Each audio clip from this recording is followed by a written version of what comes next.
Em nome do Pai, do Filho e do Espírito Santo. Amém. Inspirai o Senhor as nossas ações e ajudai-nos a realizá-las, para que em vós comece e para vós termine tudo aquilo que fizermos. Por Cristo Senhor nosso. Amém.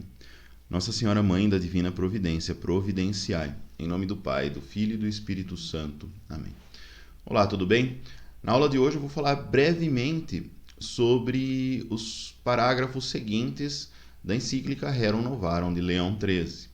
Na aula anterior, eu comentei, fiz um breve resumo dos primeiros parágrafos, de 1 a 5, e nós paramos exatamente na questão da propriedade particular.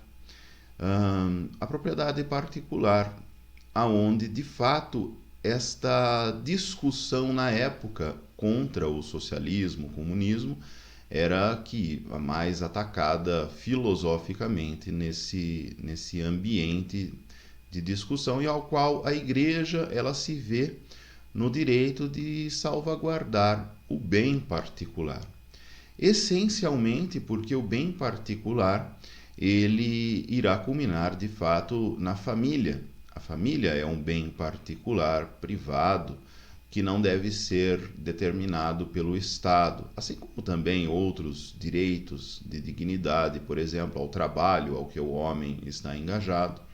Mas a Igreja percebeu nesta questão um voraz atentado contra os princípios dos direitos humanos, ao qual estas modernas correntes estavam vindo como que ideias que iriam rejuvenescer toda a sociedade, mas a Igreja, atenta a estes sinais, ela desejou sim que fossem olhados com cautela.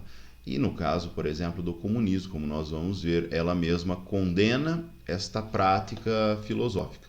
Eu gostaria de trazer para vocês aqui, então, um trecho nós estamos lendo sobre exatamente a propriedade particular, começando no parágrafo 5. Então, um dos remédios propostos pelas modernas filosofias, até as contemporâneas filosofias, ela atua contra a própria questão da justiça, porque vai colocar, o próprio Papa aqui, a propriedade particular e pessoal é para o homem de direito natural. Então, existem alguns aspectos do homem que eles estão vinculados à sua própria natureza, assim como a propriedade particular é um bem natural que o homem possui e o alavanca a própria dignidade. Então, querer tirar esta propriedade particular e espraiá-la, e colocá-la como um efeito de spray, e colocá-la, diluí-la em toda esta sociedade, seria um grande transtorno, um grande problema. Vamos voltar aqui. Então, o primeiro instinto dos homens, do animal, leva-os à conservação e à defesa da própria vida. Então, aqui há uma questão colocada pelo Papa, comparando o homem com os animais. Os homens, diferente dos animais, eles se governam, ele tem princípios particulares, pessoais, que se forem feridos, se forem atacados, eles irão lutar. E é interessante essa questão da luta colocada pelo Papa Leão XIII, porque exatamente era este o motivo pelo qual o marxismo se voltava, para uma luta de classes. E esta luta de classes, ela deveria ser evitada para que o homem não se tornasse um animal instintivo voltando. Mas por que o homem, então, teria este tipo de comportamento, vamos assim dizer, Bom, vamos continuar. O uso comum dos bens criados e a propriedade particular deles. Uma consideração mais profunda da natureza humana vai fazer sobressair melhor ainda esta verdade. O homem abrange, pela sua inteligência, uma infinidade de objetos às coisas presentes, acrescenta e prende as coisas futuras. Além disso, o homem é senhor das suas ações. Então aqui nós temos então um princípio, né? Um princípio a todo homem. A razão concerne ao homem para que ele seja o senhor das suas ações, das suas atitudes. Mas aqui existe um grande problema, porque a formação dada a este homem, ela sim pode fazer com que ele seja o senhor das ações, mas num outro sentido. Quando a igreja coloca senhor das ações, significa que ele domina, ele tem domínio sobre as suas ações. E de fato é o que nós não vemos hoje. O homem não tem a capacidade de ser senhor das suas ações, ou seja, de liderar as suas ações, porque em muitos casos os homens são conduzidos pelos seus instintos, com tudo o que o mundo vem oferecendo nos dias de hoje. Infelizmente, nós temos aí este grande problema que a igreja também está denunciando na carta Rerum Novarum. É por isso que tem o direito de escolher as coisas que julgar mais aptas, não só para prover ao presente, mas ainda ao futuro, de onde se segue que deve ter sob seu domínio não só produtos da terra, mas ainda a própria terra, que pela sua fecundidade ele vê estar destinada a ser sua fornecedora do futuro. Aqui um breve parênteses, quando neste século agora, né, nós temos a encíclica Laudato Si, uma encíclica importantíssima para a doutrina social da igreja, o Papa Francisco retoma esta ideia sobre o uso da terra, né, o uso da casa comum, a destinação universal dos bens e etc. Agora, a igreja ela avançou na sua discussão, nesta discussão mais filosófica, sobre o homem ser senhor de si mesmo e senhor agora do mundo. Ou seja, governar as coisas com justiça, com prudência, com uma cognição elevada, vamos assim dizer, com a própria razão. Este seria o caminho colocado aqui pelo Papa Francisco atual.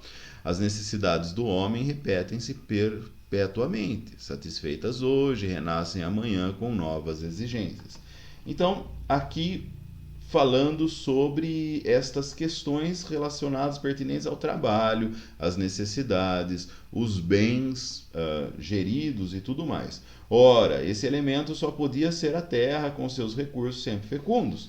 E não se apele para a providência do Estado, porque o Estado é posterior ao homem. E antes que ele pudesse formar-se, já o homem tinha recebido da natureza o direito de viver e proteger a sua existência. Não se oponha também à legitimidade da propriedade particular o fato de que Deus concedeu a terra a todo o gênero humano para gozar, porque Deus não concedeu aos homens para que dominassem confusamente todos juntos. Tal não é o sentido dessa verdade. A igreja, em outra ocasião, mesmo o Papa Leão XIII, ele irá questionar justamente estas discussões acerca da verdade. Porque nós estamos aqui numa época, 1800 e final do século, né? Nós estamos numa época que estas novas ideologias, essas novas filosofias, né? Elas viriam para perturbar um pouco todo o sentido do homem. E ora, o homem sendo o senhor das suas ações, ele deveria andar acima delas. Mas nós vemos que elas são formativas, ou seja, elas são estruturas no qual cada homem ele se eleva sobre estas matérias, né, sobre isso, e cria a sua ideia e cria a sua vida desta forma. O que eu estou dizendo? Né? Que o Estado ele era uma ideia, particularmente nesta época, como se ele fosse a proposta da salvação para todas as pessoas, como se ele fosse a solução para tudo, né? Filosoficamente. Então, muito havia aqui sendo proposto como um emparelhamento maior do Estado, né?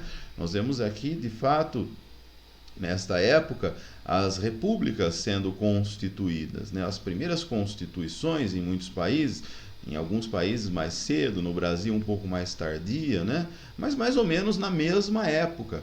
Então, este emparelhamento, né, de ideias, concatenação de ideias e o próprio Estado sendo aqui fortalecido, a igreja via como um ataque quanto frente à propriedade particular, frente ao próprio homem. Ou seja, agora o Estado irá dizer quem é esta pessoa, quem é este homem, o que ele deve fazer. Nós fazendo um paralelo hoje em dia, né, nós perdemos totalmente o direito da liberdade, agora por questão de uma pandemia, de fato, mas de fato o que tem acontecido é que o Estado dominou todas as coisas, né? Ele dita a regra do comércio, ele dita a regra escolar, ele dita a regra das famílias, e as leis estão sendo agora feitas, né, proclamadas com mais velocidade em meio a toda esta pandemia global, né? Então aqui nós vemos o resultado daquilo que o Papa Leão XIII já estava colocando em sua encíclica há quase 2 séculos atrás, né? Vamos voltar aqui. Bom, a propriedade então sancionada pelas leis humanas e divinas. Nós sabemos que quem fomenta estas leis é o coração do homem, porque há uma lei divina que colocou isto no coração do homem. O homem, em geral, deveria gerir estas leis, sendo elas baseadas nas leis divinas. Mas nós vemos que, de fato, isto não é tão verdade assim o quanto é real, né? Então, as leis humanas hoje, de fato, elas têm servido mais ao Estado, mais às vontades, mais, enfim, N coisas, né? E aqui é colocado um exemplo, por exemplo, dos 10 mandamentos, né? A lei natural concedida ao homem pela graça de Deus. Neste ponto, a família, então, ela se vê como que encurralada, como que estreitada por todo o Estado, e aí nós vemos um problema, uma dificuldade quanto à liberdade da família neste princípio colocado pelo próprio Deus: crescei-vos e multiplicai-vos. Isto já é comum, este cerceamento, né, em todas as famílias, pois elas hoje têm uma grande dificuldade para serem, né? E este ser que eu estou dizendo, ele passa naturalmente pela formação, né? Então nós vemos aqui a sociedade civil, que é constituída pela família, ela totalmente estreitada, ela como que apertada, né, pelo governo não paterno, mas pelo governo do Estado, que constitui a sociedade civil. Querer, pois, que o poder civil invada arbitrariamente o santuário da família é um erro grave e funesto, né? Então, de fato, nós já temos aqui o exemplo pleno daquilo que estava sendo profetizado filosoficamente pela igreja, né? Aquilo que já estava sendo pensado, planejado e discutido, e aí o resultado que de fato nós temos hoje, né? Hoje, enfim, uma família, ela praticamente não tem mais o direito, o poder de gerir a si própria, né? Todo o Estado, as leis, o conjunto, né, todo, ele de fato invadiu totalmente as casas, as famílias, né, de diversas formas, através das leis, através das tecnologias, né, as mídias, através do próprio celular, né, através da formação, da escolarização, de diversas formas.